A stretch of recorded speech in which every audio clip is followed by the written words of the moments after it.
ዓለም የፈራው ጦርነት ኢትዮጵያ አፍንጫ ስር መጣ። ትናንት በእስራኤል መከላከያ በኩል የወጣውና ኢትዮጵያን የሚመለከተው ማስጠንቀቂያ በኢራን በኩል ተደግሟል። ጦርነቱ ወደ ምስራቅ አፍሪካ የኢትዮጵያ አፍንጫ ስር ተስቦ ሊመጣ ይችላል ተብሏል። ኢራን እስከ 3000 ኪሎ ሜትር በሚምዘገዘጉት ሚሳኤሎቿ አማካኝነት ኢትዮጵያን ጭምር የማጥቃት አቅም እንዳላት የእስራኤል መከላከያ ይፋ ባደረገው ወታደራዊ ካርታ ላይ አመላክቶ ነበር። በዚህ መሰረትም ከጽዮናዊቷ ሀገር እስራኤል ጋር እየተፋለመች ያለችው ፋርሳዊቷ ሀገር ኢራን ከሰዓታት በፊት በብሔራዊ ቴሌቪዥኗ በኩል ኢትዮጵያን አደጋ ውስጥ የሚከት ማስጠንቀቂያ አውጥታለች። ይህ ማስጠንቀቂያ ምንድነው? በዝርዝር መረጃችን ተሰሙታላችሁ። በአማራ ክልል በተለያዩ ግንባሮች በመንግስት ጦርና በፋኖ ኃይሎች መካከል የሚደረገው ውጊያ ዛሬም ተጠናክሮ ቀጥሏል። በወታደራዊ አዛዦች ላይም ቁጣ ተቀስቅሷል። ኢታማዦር ሹሙም ተወቅሰዋል። በ24 ሰዓት ውስጥ በተከናወኑ ውጊያዎች የደረሰን መረጃ እንደሚያመለክተው በሌሊት ካምፕ ላይ በተፈጸመ ጥቃት ከፍተኛ ጉዳት ደርሷል። በዝርዝር መረጃችን የምትሰሙት ይሆናል። ከሐምሌ 1 ጀምሮ ይተገበራል የተባለው አነጋጋሪው የመንግስት ውሳኔና በ10 ሺህ የሚቆጠሩ የመንግስት ሰራተኞች ዕጣ ፈንታ አስደንጋጭ ሆኗል። ከጥቂት ወራት በፊት የጸደቀው የመንግስት ሰራተኞች አዋጅ ተቋማት ተልኳቸውን በብቃት እንዲፈጽሙ የሚያስችል ነው ቢባልም ከአዋጁ ጋር ተያይዞ በርካታ የመንግስት ሰራተኞች ከስራ ሊቀነሱ እንደሚችሉ ሚዲያችን ከወራት በፊት መዘገቡ ይታወሳል። አሁን የደረሰን መረጃ እንደሚጠቁመው ደግሞ በ10 ሺዎች የሚቆጠሩ የመንግስት ሰራተኞች ከሐምሌ 1 2017 ዓ.ም ጀምሮ ከስራ ሊቀነሱ እንደሆነ ታውቋል። በዝርዝር መረጃችን የምትሰሙት ሌላኛው ጉዳይ ነው። የኢትዮ ኤርትራ የቃላት ጦርነት አሁንም እንደቀጠለ ነው። የኤርትራው የማስታወቂያ ሚኒስትር የማነ ገብረ መስቀል ስለ ገዢው ብልጽግና ፓርቲ ያሉት ነገር አለ። ጥንቅራችን አጠር አድርጎ ጉዳዩን ይዳስሳል። ሰላም ጤና ይስጥልን። በመላው የዓለም ክፍል የምትገኙ ክቡራትና ክቡራን የኢትዮስ ሚዲያ ቤተሰቦች እንደምን ቆያችሁ? ከተለያዩ ታማኝ መረጃ ምንጮች ለዚህ ሰዓት ያዝንላችሁን አዳዲስ መረጃዎች ይዘን ቀርበናል። ለቻናላችን አዲስ የሆናችሁ ካላችሁ ሰብስክራይብ አድርጉ። ቪዲዮውንም ላይክና ሼር በማድረግ ጀምሩ። በቀጥታ ወደ መረጃዎቹ አለፍን። እስከ መጨረሻው ተከታተሉን። በአማራ ክልል በመንግስትና በፋኖ ኃይሎች መካከል እየተደረገ ያለው ውጊያ ዛሬም ተጠናክሮ ቀጥሏል። በሌላ በኩል በወታደራዊ አዛዦች ላይ ቁጣ ተቀስቅሷል። ኢታማዦሩ የተወቀሱበት መረጃም ወጥቷል። ከመከላከያ ሰው ሀብት መምሪያ እስከ ክፍለ ጦር የሰው ሀብት አስተዳደር ድረስ የሚሰራው ዝርፊያና የገንዘብ ብክነት በቀላሉ የሚታይ አይደለም ያሉት የመረጃ ምንጫችን ከሰራዊቱ የከዱ በሕይወት የሌሉ የመከላከያ አባላት ደሞዝ፣ ቀለብ፣ ሎጂስቲክ፣ አልባሳት በስማቸው እየተፈረመ እየወጣ ይገኛል። ለአንድ ዓመት ያክል በዚህ ጦርነት ውስጥ እንደዚህ አይነት ዝርፊያ እየተከናወነ ይገኛል ተብሏል። ይህንን ገንዘብም በተዘዋዋሪ ወታደራዊ አዛዦች እየተጠቀሙበት ይገኛሉ ነው የተባለው። በቅርቡ 17% የሰው ኃይሉን ያጣ አንድ ክፍለ ጦር ይላሉ የመረጃ ምንጫችን። አንድ ክፍለ ጦር ሙሉ አባላቱ ሙሉ የሰው ኃይሉ እንዳሉ ተደርጎ ደሞዙን፣ አልባሳቱን፣ ወታደራዊ ቁሳቁሱን፣ ስንቅና ትጥቁን ጭምር ወጪ ያደርጋል። በዚህም የወታደራዊ አዛዦቹ የሰራዊቱ አዛዦች ማለት ነው ይህንን ዝርፊያ እየፈጸሙ ይገኛሉ። ይህንን ጉዳይ በተመለከተ ወደፊት በስምና በተጨማሪ ማስረጃዎች የማደርስ ይሆናል ብለዋል የመረጃ ምንጩ። በሌላ በኩል በምስራቅ ጎጃም ባሶ ሊበን፣ ሴጎና ደጀን ተብለው በሚጠሩ አካባቢዎች ለሁለት ቀናት የዘለቀ ከባድ ውጊያ በመከላከያና በፋኖ መካከል ተደርገዋል። በውጊያው ከፍተኛ ሰብአዊና ቁሳዊ እንዲሁም ወታደራዊ ኪሳራ ደርሷል ተብሏል። ቁጥራቸው በውል ያልታወቁ የመንግስት ወታደሮች ሙትና ቁስለኛ ሆነዋል። በርካታ ቁስለኞች ወደ ሕክምና ተቋማት መግባታቸውንም የዓይን እማኞች ገልጸዋል። በተከታታይ በተተኮሱ የቡድን መሳሪያዎችና ከባድ መሳሪያዎች በአካባቢው በሚገኙ መኖሪያ መንደሮች ላይ ጉዳት ደርሷል። የአርሶ አደሮች ንብረት ተቃጥሏል። የቁም እንስሳትም እንደዚሁ ጉዳት ደርሶባቸዋል። በሰዎች ላይ የደረሰ ጉዳት ግን የለም ነው የተባለው። በሌላ በኩል በምዕራብ ጎጃም ወንበርማ፣ አንበርና ላሊበላ ተብለው በሚጠሩ አካባቢዎችም እንደዚሁ ብርቱ ውጊያ ተደርጓል። ለቀናት በዘለቀው ውጊያ ከፍተኛ ሰብአዊ፣ ቁሳዊና ወታደራዊ ጉዳቶች ተመዝግበዋል። እስከ ምሽት ድረስ በቀጠሉት ውጊያዎች በትንሹ 30 የሚደርሱ የሚሊሻ የአድማ ብተናና የመከላከያ አባላት ሙትና ቁስለኛ ሆነዋል። በፋኖ በኩልም እንደዚሁ ቁጥራቸው ጥቂት ቢሆንም 2 ጉዳቶች ተመዝግበዋል ተብሏል። በአካባቢው ላሊበላና አንበር ተብለው በሚጠሩ ቦታዎች በተደረገው በዚህ ውጊያ የመንግስት ኃይሎች ከልህ አስጨራሹ ትንቅንቅ በኋላ አካባቢውን ለቀው ሸሽተዋል ተብሏል። በሌላ በኩል በአዊ ዞን አዲስ ቅዳም ወደ ዳንግላ መንገድ አሸዋ ቀበሌ ተብሎ በሚጠራ አካባቢ የኬላ ጥበቃና የአካባቢ ቁጥጥር ላይ እንዲሁም አሰሳ ላይ የነበሩ የመንግስት ወታደሮች በተፈጸመባቸው ድንገተኛ ጥቃት ብዙዎቹ ተጎድተዋል ተብሏል። በደፈጣ ጥቃቱ ከፍተኛ ጉዳት ደርሷል። በዚህም በትንሹ 15 የመንግስት ወታደሮች ሙትና ቆስለኛ ሆነዋል ብለዋል የመረጃ ምንጮች። በሌላ መረጃ ከሐምሌ 1 ጀምሮ ይተገበራል የተባለው አነጋጋሪው የመንግስት ውሳኔና በ10 ሺዎች የሚቆጠሩ የመንግስት ሰራተኞች ዕጣ ፈንታ አስደንጋጭ ሆኗል። ከጥቂት ወራት በፊት የጸደቀው የመንግስት ሰራተኞች አዋጅ ተቋማት ተልኳቸውን በብቃት እንዲፈጽሙ የሚያስችል ነው ቢባልም ከአዋጁ ጋር ተያይዞ በርካታ የመንግስት ሰራተኞች ከስራ ሊቀነሱ እንደሚችሉ ሚዲያችን ከወራት በፊት መዘገቡ ይታወሳል። አሁን የደረሰን መረጃ እንደሚጠቁመው ደግሞ በ10 ሺዎች የሚቆጠሩ የመንግስት ሰራተኞች ከሐምሌ 1 2017 ዓ.ም ጀምሮ ከስራ ሊቀነሱ እንደሆነ ታውቋል። በዚህም ሁሉም የመንግስት ተቋማት ሪፎርም በሚል አሰራር ከ20 ዓመት በላይ ያገለገሉ ሰራተኞችን ጨምሮ ከሐምሌ 1 ጀምሮ ውላቸው እንዲቋረጥ ከወዲሁ ዝግጅት እየተደረገ መሆኑን ሚዲያችን ከመንግስት ምንጮች አረጋግጧል። ከኢትዮጵያ አየር መንገድ እስከ ምድር ባቡር ኮርፖሬሽን ከክፍለ ከተሞች እስከ ሚኒስቴር መስሪያ ቤቶች ይተገብሩታል በተባለው በዚህ የሰራተኛ ቅነሳ በ10 ሺዎች የሚቆጠሩ ሰራተኞች ከስራቸው ይሰናበታሉ ተብሎ ይጠበቃል። የህዝብ ተወካዮች ምክር ቤት የሰው ሀብት ልማት ስራ ስምሪትና ቴክኖሎጂ ጉዳዮች ቋሚ ኮሚቴ ሰብሳቢ ዶክተር ነገሪ ሌንጮ በአዋጁ ዓላማና አስፈላጊነት ዙሪያ ሰፊ ማብራሪያ ሰጥተው በነበሩበት ወቅት ስለ ሰራተኛ ቅነሳው ያነሱት ነገር ባይኖርም በመንግስት አቅጣጫ ከተያዘባቸው ጉዳዮች አንዱ ከሚያስፈልገው በላይ የመንግስት ሰራተኛ አለ የሚለው ዋናው መሆኑን ጠቅሰው ነበር። በህዝብ ተወካዮች ምክር ቤት የመንግስት ዋና ተጠሪ ሚኒስትር አቶ ተስፋዬ በልጅጌ ሂደቱ የግለሰቦችን መብት ያለ አግባብ እንዳይጎዳ ሚዛኑን አስጠብቆ በመሄድ ረገድ ተገቢው ጥንቃቄ ይደረጋል ቢሉም በርካቶች ከስራቸው መቀነሳቸው እንደማይቀር ታውቋል።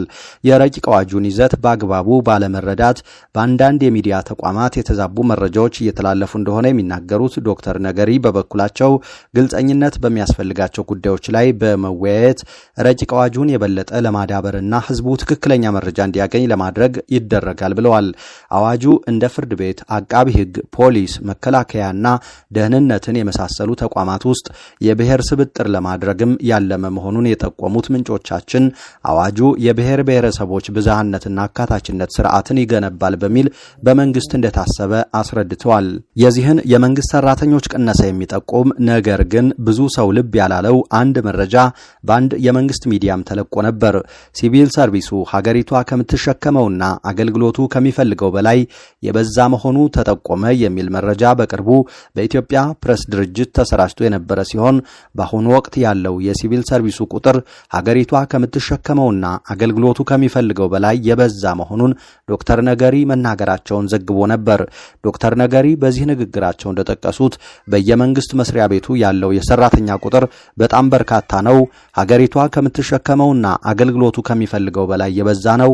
ከአደረጃጀት አንጻር ሲታይም በአንድ መስሪያ ቤት ውስጥ መዋቅሩ የሚሸከመው ብዙ የሰው ኃይል ነው። በተሸከመ ቁጥር ደግሞ የሚያገኘው ጥቅም አናሳ ነው ብለው ነበር።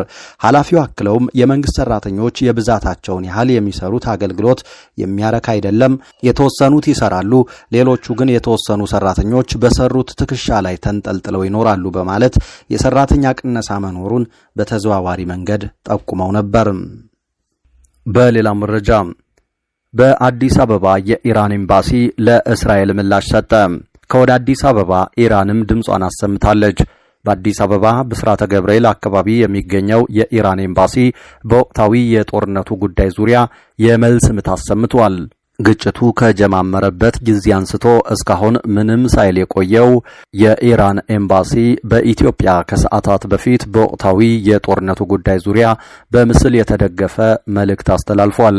በአንጻሩ እስራኤል በመላው ዓለም የሚገኙ ኤምባሲዎቿን ለተወሰኑ ቀናትና ሰዓታት ዝግ በማድረግ ሙሉ ትኩረቷን በዘመቻው ላይ ባደረገችበት በዚህ ወቅት በየሀገራቱ የሚገኙ የእስራኤል ኤምባሲዎች በጥብቅ የደህንነትና የጸጥታ ጥበቃ ስር መሆናቸው ተሰምቷል። በአዲስ አበባ መገናኛን አለፍ ብሎ ወደ ላምበረት በሚወስደው መንገድ ላይ የሚገኘው የእስራኤል ኤምባሲ ከወትሮ በተለየ የጸጥታ ጥበቃ ስር እንደሚገኝ ታውቋል። ኤምባሲው ለጊዜው የቪዛና ሌሎች ቀጠሮ ያላቸው ባለጉዳዮችን ቀጠሯቸውን ወደ ቀጣይ ቀናት ማሻገሩም ተሰምቷል። በኤምባሲው አካባቢም የጸጥታና ደህንነት ኃላፊዎች እንዲሁም መንግስት የመደባቸው የፌዴራል ፖሊስ አባላት የተጠናከረ ጥበቃ እያደረጉ ናቸው። በአዲስ አበባ የሚገኘው የእስራኤል ኤምባሲ ከተጠናከረ ጥበቃው በተጨማሪ በየሰዓታቱ በፌስቡክ ገጹ ላይ ጦርነቱን የተመለከቱ መረጃዎችን እያጋራ ነው። በአዲስ አበባ ብስራተ ገብርኤል አካባቢ የሚገኘው የኢራን ኤምባሲ ደግሞ ዘግይቶም ቢሆን በማህበራዊ ትስስር ገጹ ላይ ሃይማኖታዊ ይዘት ያለው የትግል መልእክት አስተላልፏል። ለትግል የተዘጋጀ የእጅ ምስል ያረፈበት ይህ በእንግሊዝኛ ቋንቋ የሰፈረው መልእክት ስለ አንድነትና እምነት አስፈላጊነት የሚሰብክ መልእክት የተላለፈበት ነው። በእስራኤል በኩል በተመሳሳይ የጦርነት መልእክቶች እየተላለፉ ሲሆን ውጊያውን አስመልክቶ የመከላከያ መረጃዎች ተያይዘው እየወጡ ነው። በሌላ መረጃ የደብረ ጽዮን ገብረ ሚካኤል ጠባቂዎች ታሰሩ። የህወሓቱ ሊቀመንበር ዶክተር ደብረ ጽዮን ገብረ ሚካኤል ጠባቂዎች እስር መነጋገሪያ ሆኗል። የደብረ ጽዮን ጠባቂዎች ሊታሰሩ የቻሉት ከጥቂት ሳምንታት በፊት ከተሰረቀው የሰውየው ላፕቶፕ ጋር በተያያዘ ጉዳይ ነው። ብዙ ሚስጥሮችን የያዘው የደብረ ጽዮን ላፕቶፕ ከተሰረቀ በኋላ በዚህ ስርቆት ተሳትፎ በቀዳሚነት የተጠረጠሩት የደብረ ጽዮን ጠባቂዎች ናቸው።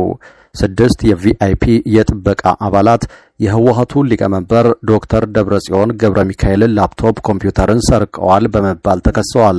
የመቀሌ ፍርድ ቤት ሰኔ 6 ቀን 2017 በዋለው ችሎት በሊቀመንበሩ ላፕቶፕ ኮምፒውተር ስርቆት የተጠረጠሩት ግለሰቦች በዋስ እንዲፈቱም ወስኗል።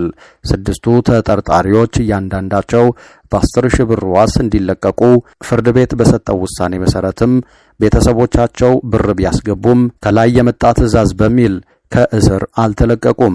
ባለፈው የግንቦት ወር 2017 ዓ.ም ሳምንት መጨረሻ የሊቀመንበሩ ላፕቶፕ ኮምፒውተር በጠባቂዎቻቸው ተዘርፏል የሚል መረጃ በማህበራዊ ሚዲያ ትስስር ገጾች በስፋት ቢሰራጭም ደጋፊዎቻቸው መረጃው የፈጠራ ወሬ ነው በማለት ሲያጣጥሉት ቆይተዋል። በሌላ መረጃ የኢራን ማስጠንቀቂያ ወደ አዲስ አበባ መጣ። ጦርነቱ ኢትዮጵያ አፍንጫ ስር መጥቷል እያሉ ነው። ትላንት በእስራኤል መከላከያ በኩል የወጣውና ኢትዮጵያን የሚመለከተው ማስጠንቀቂያ በኢራን በኩልም ተደግሟል። ጦርነቱ ወደ ምስራቅ አፍሪካ የኢትዮጵያ አፍንጫ ስር ተስቦ ሊመጣ ይችላል ተብሏል። ኢራን እስከ 3000 ኪሎ ሜትር በሚምዘገዘጉ ሚሳኤሎቿ አማካኝነት ኢትዮጵያን ጭምር የማጥቃት አቅም እንዳላት የእስራኤል መከላከያ ይፋ ባደረገው ወታደራዊ ካርታ ላይ አመላክቶ ነበር። በዚህ መሰረትም ከጽዮናዊቷ ሀገር እስራኤል ጋር እየተፋለመች ያለችው ፋርሳዊቷ ሀገር ኢራን ከሰዓታት በፊት በብሔራዊ ቴሌቪዥኗ በኩል ኢትዮጵያን አደጋ ውስጥ የሚከት ማስጠንቀቂያ አውጥታለች። የኢራን ብሔራዊ ቴሌቪዥን ባወጣው መረጃ ኢራን ኢትዮጵያን በቀጥታ አደጋ ውስጥ ሊከት የሚችለውን እርምጃ እወስዳለሁ ስትል ማስጠንቀቂያ ሰጥታለች። በዚህም መሰረት ኢራን እስራኤልን እንዳላጠቃ ለመከላከል የሚሞክሩትን አሜሪካ፣ ዩኬ፣ የአውሮፓ ዩኒየን ሀገራትን ወታደራዊ ጣቢያዎችና መርከቦቻቸውን በቀጥታ ማጥቃት ጀምራለሁ ስትል ይፋዊ መግለጫ የሰጠች ሲሆን እንደሚታወቀው ሁሉም የተጠቀሱት ሀገራት የወታደር ጣቢያና ባህር ኃይላቸው በአንድ ላይ ተከማችቶ የሚገኙትና የሚተላለፉበት የበሬ ግንባር የምታክለውና የ120 ሚሊዮን ኢትዮጵያውያን ህልውና የኪራይ ወደብ በሆነችው ጅቡቲ ነው። ኢራን እንዳለችውም በጅቡቲ የሚገኘውን የአሜሪካ የጦር ሰፈር ለማጥቃት በቀጥታ የጦር ታርጌት የምታደርጋት ከሆነ ያላንዳች ጥርጥር ለኢትዮጵያ ከባድ አደጋ ይዞ ይመጣል። እናም ኢትዮጵያ የወጭና ገቢ ንግዶቿን የምታሳልጥበት የጅቡቲ ወደብ ችግር ከተፈጠረበት ከባድ ቀውስ ይከሰታል ተብሏል። በሌላ መረጃ የኢትዮጵያና የኤርትራ የቃላት ጦርነት እንደቀጠለ ነው። የኤርትራው የማስታወቂያ ሚኒስትር የማነ ገብረ መስቀል በገዢው ፓርቲ ብልጽግና ላይ ያነጣጠረ ጠንከር ያለ ትችትን በትዊተር ገጻቸው ላይ አስነብበዋል። የማነ ገብረ መስቀል በዚሁ የትዊተር ሐሳባቸው የኢትዮጵያው ገዢ የብልጽግና ፓርቲ ባለስልጣናትና ተከታዮቻቸው ማንም ተራ ሰው በቀላሉ ሊረዳቸው የሚችል የዓለም አቀፍ ሕግ ሀሁዎችን ሊጻረር በሚችል መልኩ አንድን ጉዳይ እየደጋገሙ ነው ያሉ ሲሆን በዚህም አመራሮች አሁን ባለው ሁኔታ እያንጸባረቋቸው ያሉት መከራከሪያዎች ማንም በቀላሉ ሊረዳቸው ከሚችለው አመክንዮዎች ያፈነገጡ ከዓለም አቀፍ ድንጋጌዎችም የወጡ ናቸው ሲሉ ወቅሰዋል።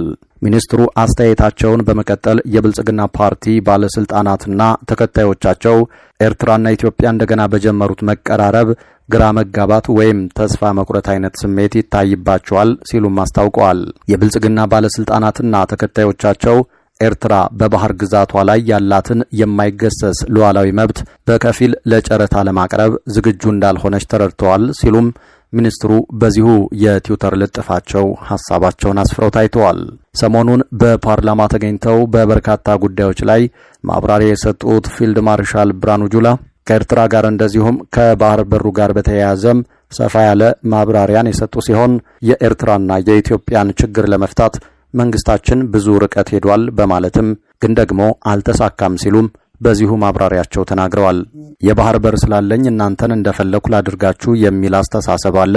በእኛ በኩል ደግሞ የለም መሆን የለበትም በጋራ እንጠቀም የሚል ምላሽን ስንሰጥ አሁን ኩርፊያ መጥቷል፣ መወራጨትም አለ ሲሉም ተናግረው ነበር።